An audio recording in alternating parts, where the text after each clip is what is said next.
bu yàggul président Macky Sall def na benn génn gëj na sax def yenn sortie yi mu def ko ci France 24 sortie boobu dañ ciy jukki rek ay kaddu yoo xam ne wax na ko ci wax na ci lu bari nag. wax dëgg yàlla wax na lu jëm ci événement yi nga xam ne moo fi amoon mu wax ni loolu dootu fi amati muy événement mars yi mooy yi nga xam ni daanaka 8 mars la woon mu nekkoon événement yu tàngoon ci bi nga xamee ni convoqué woon nañ ki nga xam ne mooy Ousmane Sonko bi mu waxee loolu que lu mel noonu dootu fi amati. nan nga déggee kaddu yooyu. man de bu ma doon président de lu ma def noonu dem ba France ànd ak Ablaye Mbaye Peex di tëkku maanaam ji nga Macky Sall. non ñaari sorties yi bokkul. ok c'est-à-dire non bokkul. c'est-à-dire bële ci la doon wax ni kenn mënu ma xoxotal. waaw fii par exemple dafa wax beneen bi ci mooy sortie bi mu def. France 24 waaw c'est différent. ok France 24 lu mu fa wax nga ni. wax na lu jëm ci mais dafa répété rek parce que fële dafa noo tëkku c'est la même chose. France dafa noo tëkku yow ñu tegle ci boppu xeet nga war a yemale ñëpp nga dem ba foofa dajale sa waa kër naan leen c'est extraordinaire dafa xaaj sénégalais ñaari pàcc ñi ànd ak ñoom ñi ànd ak moom lu leen neex def ñàkkuñu dara ñi àndul ak ñoom lu ñu def ñoo tooñ. Voilà la gouvernance de Macky Sall te loolu la wane France 24 loolu la wane France fële. mais li mu wax aussi que lu mel noonu dootu fi amati.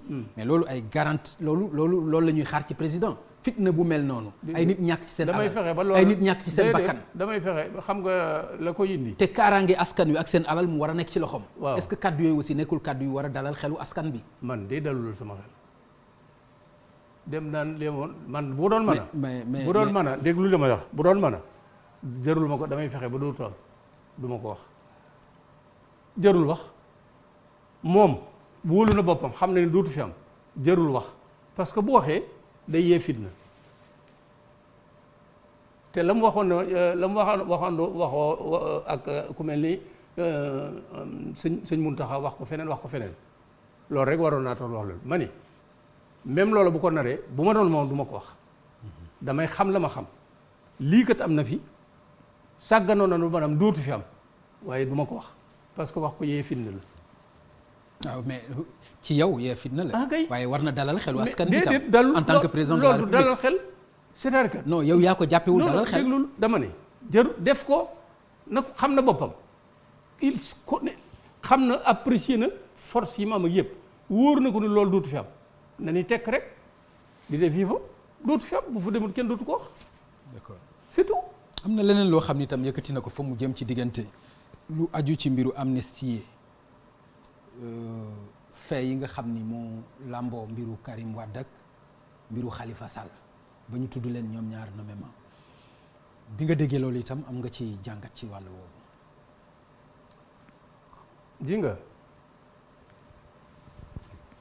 ji nga Macky Sall la mu waxoon ak noonu bu ko defoon lii lépp mën nañ fa bañ a jaar. bu defoon la mu waxoon wala yàlla xam na ko ne. la mu waxoon c'est-à-dire. la mu diggee woon lépp bu ko waxee woon na mu diggee woon moom la yore réew mi par rapport à la corruption par rapport au détournement de deniers publics la mu ne woon bu ma ñëwee danaa xeex ger dootu fi am képp koo xam ne kii ger nga wala détour nga dana yoon dana ko defanteeg yéen te d'ailleurs danaa teg kuréel goo xam ne gii mooy OFNAC fekk mi ngi jàkkaarloo mu ne leen na ngeen moytu seen bopp yéen a créé yi. parce que kër yi Abdou Diouf ko fi indi woon 1981 bàyyi ko fi dem Abdoulaye Wade ñëw mu ni ñu moom mu ñëw dindi ko mu ni yeenaa kër yi teg naa fi kuréel guy saytu guñ naan OFNAC. kër yi nga nekkoon fa aussi OFNAC. nga nekkoon OFNAC yow. bu wér a wér. ok dégg nga. kër yi pour ñee la waaye OFNAC pour nun la. je ne défendrai personne. du maar kenn. je ne défendrai personne ba mu ñëwee daf la mu waxoon ak li muy def dafa mel ni yàlla ak yàlla.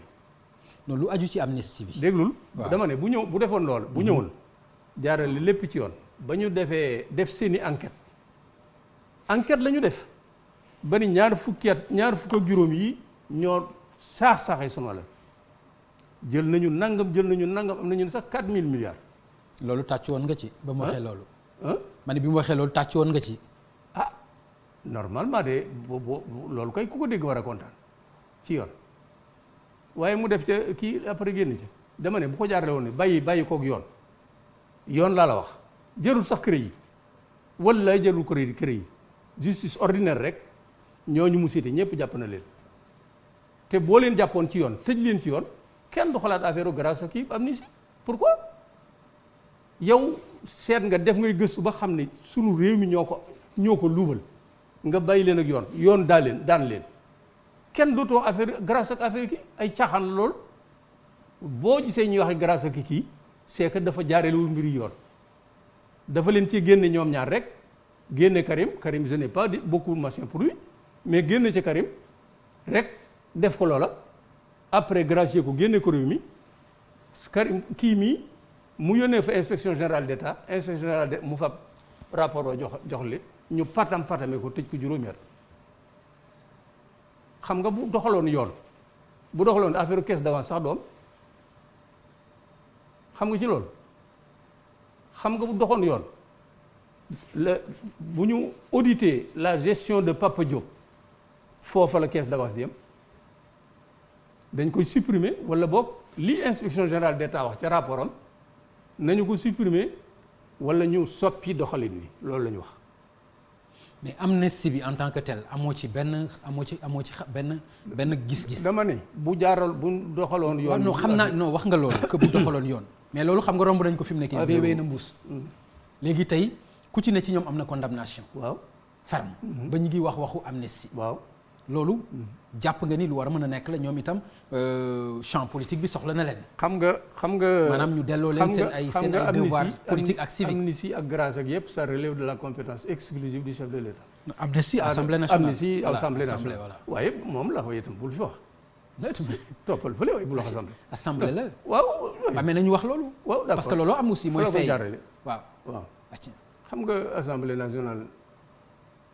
c'est extra boo jëlee ay loi exempt nangam bref c'est lui moom nee na moo ko wax moo ne am na ñu bari ñoo ngi mais danaa seet danaa seet voilà nañ ko bàyyi mu seet.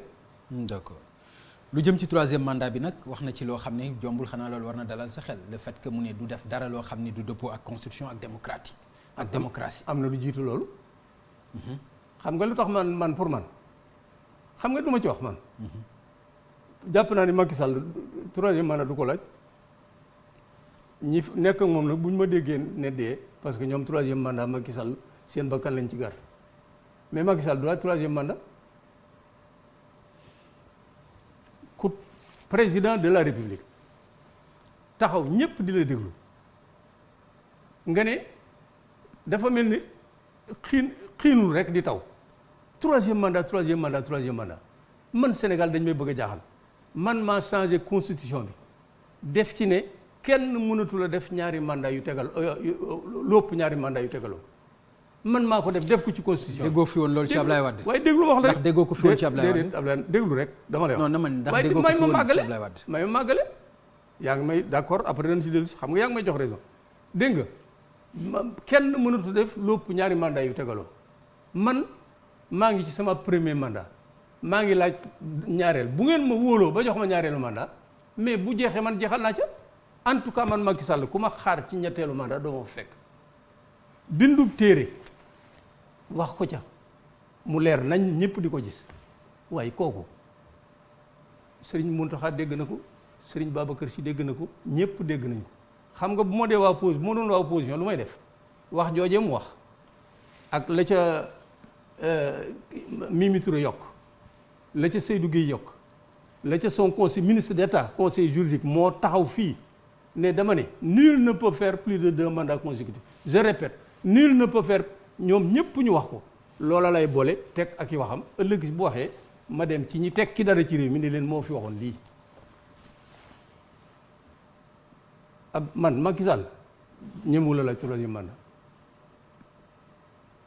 bëgg na ko nag lool ñi ko wër bëgg nañ ko lool waaye nag du ko laaj. bu ko constitution bi joxee nag. dama ne bala ko constitution jox mu laaj ko du ko laaj. mais am na ñu wax ni laaj na ko ba am réponse bi ba ñëpp xam nañ. déedéet am na ñu ne laaj na ko dama ne li am na wax réponse dama ne réponse bi mooy conseil constitutionnel nee na ko mandat 7 ans bi bokk ci sa mandat. yaa ko dégg.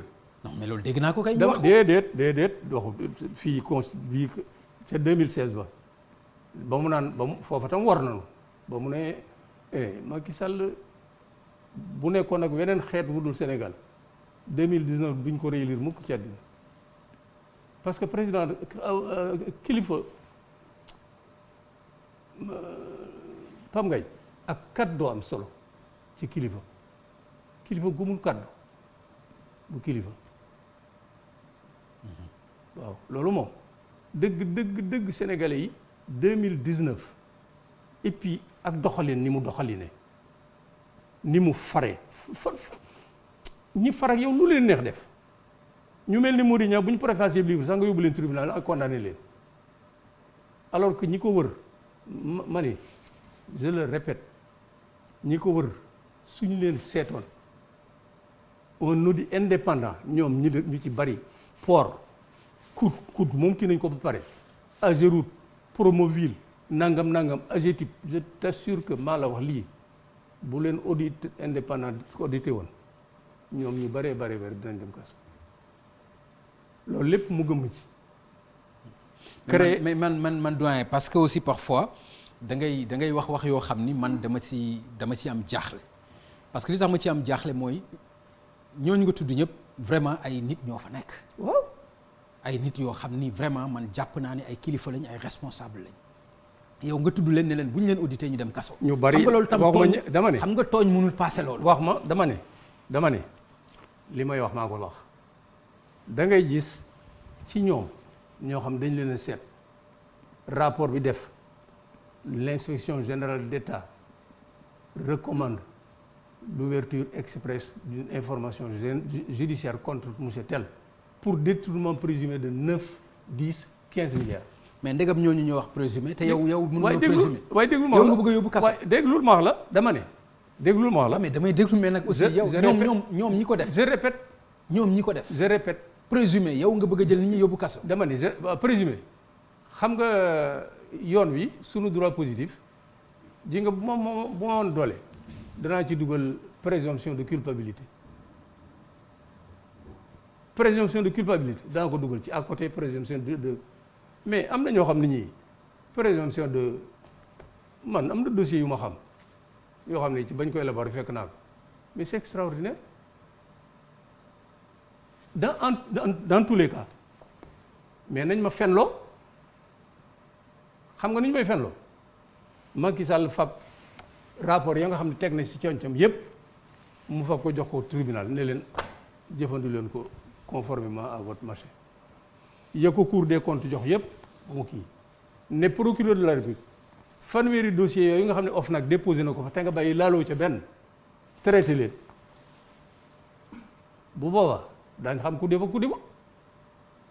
waaye tant que defuñu ko comment tu veux qu'on leur fasse confiance des dizaines de rapports qui dorment sur la table du procureur du président de la République te yu bari man ma koy lire ak la ca ne ma xam ak les dossiers qui sont sur la table du procureur une trentaine qui mettent gravement en cause des gens laaluñu ca benn nga bëgg ma présomption d'innocence rek et la présomption de culpabilité na ko joxee ñu traité ko dama ne bu leen joxoon ñu traité ko de façon absolument indépendante ñu ci bari les mis en cause là dañ dem prison waxuma ñëpp ça veut dire que je tiens compte donc de la présomption d'innocence. Mais moi je mets davantage l'accent sur la présomption de culpabilité qui n'existe malheureusement pas dans notre droit positif. D'accord bi nga déggee aussi président wax lu jëm ci retouru premier ministre. xam nga. mais nag yaa ngi bëgg a nihiliste de. déedéet si déedéet yaa ngi bëgg a nekk nit koo xam ni da nga jàpp ni dara baaxul. dama laa tontoog. non mais loolu maa ngi lay déglu. waaw parce que poser question da nga ne ba nga déggee àggale. retour premier ministre mu wax ko. waaw c'est son droit mais moom ci prérogative mooy nommé premier ministre moo jekki ba mu neex ko mu ni premier ministre kéetu dindi naa ko wax def campagne électorale ba mu jeex xam nga il ne nous prend pas au sérieux campagne électorale ba mu jeex il n'en a pas soufflé un seul mot ñu falaat ko mu ne damay supprimer kii parce que fast track ay caaxaan